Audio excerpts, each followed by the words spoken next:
He just stood there in the doorway, silent, still, his eyes locked on mine. Then, he asked me something no woman ever expects to hear from her stepson.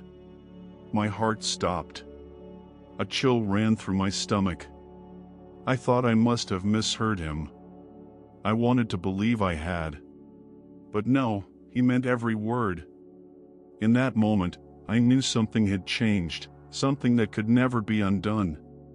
I can still see it clearly, the way the hallway light hit his face, the hum of the fridge in the background, and the deep ache in my chest, which suddenly felt much louder than before. I wasn't prepared. Not for that moment.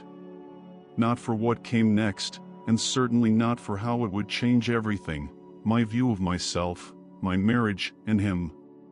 I know this may sound like something out of a messy soap opera or a dramatic movie, but this is my reality. This really happened.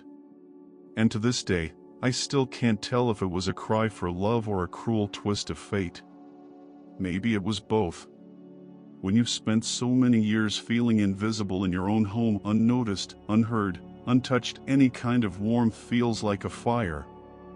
Even the smallest gesture can feel like a song.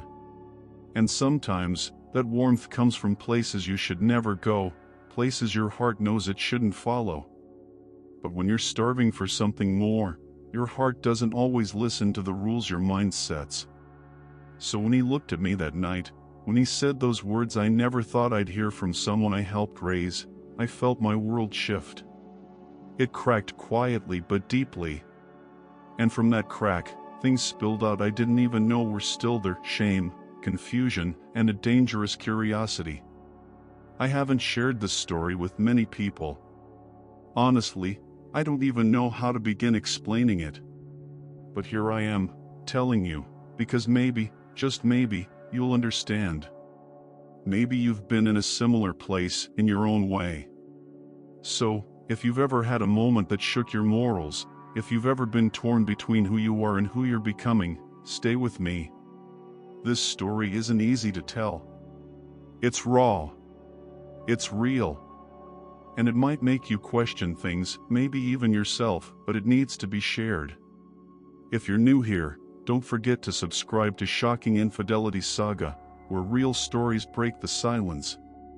Because sometimes, it's in the silence where the most dangerous secrets hide. And tonight, I'm finally ready to share mine. Let me take you back to where it all began. I was in my early 40s when I married James, my second husband. You know how people say it's not perfect, but it's better than being alone? That's how it started. He was kind, stable, and successful. After years of chaos in my first marriage, I thought, maybe this is what peace feels like. But peace can turn into emptiness when there's no real connection. And that's exactly what happened. James was always busy: work trips, client dinners, late-night emails, while he sat on the couch with his back turned to me. We shared a home, a bed, and a routine, but we didn't share a life, a heartbeat. Not anymore. Sometimes, I'd speak, and it felt like my words just floated past him, unnoticed. Over time, I stopped trying to be heard. I stopped trying to be seen. I became part of the background, present but unnoticed. Then came Ethan, James' son from his first marriage. He was 21, in college studying architecture, and would come home during long weekends or school breaks. Tall, confident, with that quiet charm that made people listen when he spoke. But what stood out to me most wasn't his looks or how he carried himself. It was how he saw people. He asked questions. He listened. And not in a distracted, polite way. He really listened. Sometimes, I'd catch him looking at me while I was talking, his eyes focused, like he actually cared about my answer. After months of feeling invisible in my own home, that kind of attention felt strange, warm, and even dangerous. We'd talk in the kitchen while I made dinner or in the living room when James was either out or glued to his laptop. At first, it was about simple things: his classes, my work, random stories. But then he started asking about me, my life, my past, what I wanted for myself. No one had asked me that in years, not even James. There was something about Ethan, something I couldn't name at the time. But I remember how it felt. It was like being seen in color again after living in gray for so long. And I told myself it was nothing. Just a polite young man. Just my imagination playing tricks on me. But deep down, I knew. I knew it wasn't nothing. Our home was beautiful on the outside, a clean, quiet place tucked into a calm suburban neighborhood, big windows, neat garden, polished kitchen countertops, but on the inside, it often felt sterile, like a hotel suite that looked perfect, but never felt lived in. Dinner was usually eaten in silence. James scrolling on his phone, me staring at the candle flame, wondering if he even noticed I'd lit it, and Ethan, when he was home, was the only person who ever asked me how my day went, who ever looked me in the eyes when I answered. There was a day I still remember it so clearly. I was sitting on the back patio, book in my lap, glass of wine in hand, watching the sky turn the golden pink before sunset. Ethan walked out and sat beside me without saying a word. We just sat there for a minute, then he said softly, "You look peaceful like this." My heart skipped. I felt my cheeks flush and I immediately looked away. It was such a simple comment, but it carried weight, it felt loaded, and the worst part, I liked it. I wanted to hear it. I remember thinking, what's wrong with me? Why does this feel so good? But I also knew exactly why, because it had been so long since anyone made me feel like I mattered. James and I hadn't been intimate in months, maybe longer. He was always too tired, too busy, too uninterested. We didn't argue. We just coexisted, like polite roommates who had once loved each other but forgot how. And in that silence, in that space between what we were and what we pretended to be, Ethan's voice echoed the loudest.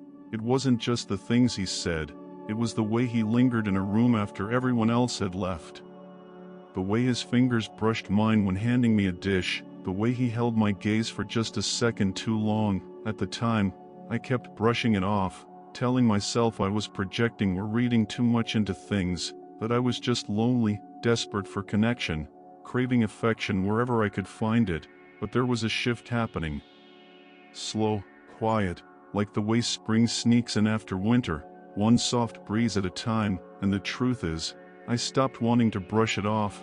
I started waiting for the next glance, the next conversation, the next reason to feel something again, even if it came from a place it never should have, even if it meant everything I thought I knew about myself was about to change. I didn't know it then, but those tiny moments, those brief, innocent exchanges were the first cracks in the wall I'd built around myself. And once a wall begins to crack, it doesn't take much for it to fall. It was a Friday afternoon when James left for one of his usual weekend conferences. He kissed me on the cheek like always, quick, routine, forgettable. His suitcase wheeled up the door with him, and just like that, the house fell quiet, a kind of silence I'd grown used to. But this time, Ethan was home. He'd come back from school the night before, dropped his bag in the hallway, kicked off his shoes like he owned the place. I didn't mind. In fact, the house felt a little warmer with him in it. There was music drifting from his room and laughter when he talked on the phone with his friends, the kind of energy that reminded me what it was like to feel alive. That evening, I was finishing up in the kitchen, just leftovers and a glass of wine, when he walked in, leaned against the counter, and asked, "Want to watch something tonight, like old times?" I laughed a little. Old times, he used to say that when he was a teenager home for the holidays, when we'd watch cheesy Christmas movies and argue over popcorn flavors. It felt innocent, nostalgic, safe. "Sure," I said.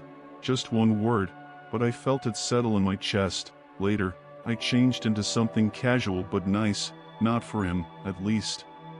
That's what I told myself, but when I walked into the living room and saw his eyes sweep over me, pausing just a second too long at my neckline, I felt it, that pause, that silence between his gaze and his words. "You look really beautiful tonight," he said, soft, like he didn't mean to say it out loud, like it slipped through before he could catch it. I smiled, but it was tight, nervous, I sat down beside him, careful to leave space, but not too much. We watched something funny. I couldn't even tell you the name now because all I remember is the way I felt, the flicker of his eyes on me during quiet moments, the way our hands brushed when we reached for the popcorn bowl at the same time. How he didn't pull his away right away, and how I didn't either. My heart was too loud, too aware, my skin too awake. There was a part of me that wanted to run to call it a night and retreat to the safety of my room, but another part, a deeper part, didn't want the night to end. The credits rolled, the lights still dim, and the silence wrapped around us like something sacred and dangerous. Then he turned to me, not smiling, not joking, just serious. His voice was low, careful. "Can I ask you something?" he said. I nodded, not trusting my voice. He hesitated, eyes locked on mine. "Do you ever feel lonely?" And just like that, my stomach dropped. His question hung in the air, soft but piercing. "Do you ever feel lonely?" I didn't answer right away because how do you explain a kind of loneliness that lives under your skin, the kind that follows you from room to room, even when someone else is in the house, the kind that creeps into your bones when you're lying beside a man who hasn't really looked at you in months? I stared at the screen as the credits kept rolling. My throat felt tight, and for a moment, I wasn't in that room with Ethan. I was floating above it, looking down at this version of myself that I didn't quite recognize anymore. I wanted to say no. I wanted to laugh it off, but the truth was, yes, God, yes, I'd felt lonely for so long that I stopped realizing it was loneliness. It became normal, a quiet ache, like a slow drip from a leaky faucet you stop noticing until someone else points it out. And Ethan had just pointed it out. I glanced at him out of the corner of my eye. Later that night, the house was quiet again. James had gone to bed early, snoring softly on his side of the mattress. I got up to grab a glass of water and there it was, a folded piece of paper on the kitchen counter. My name written on it. My hands were shaking as I picked it up, unfolded it slowly. Read the words and what it said left me frozen. The note was short, just one line. "Can we talk? There's something I need to ask you, alone." My heart dropped the moment I read it, not because I didn't know what it meant, but because I did. I stood in the kitchen with that paper in my hand, the silence of the house pressing in on me from every corner.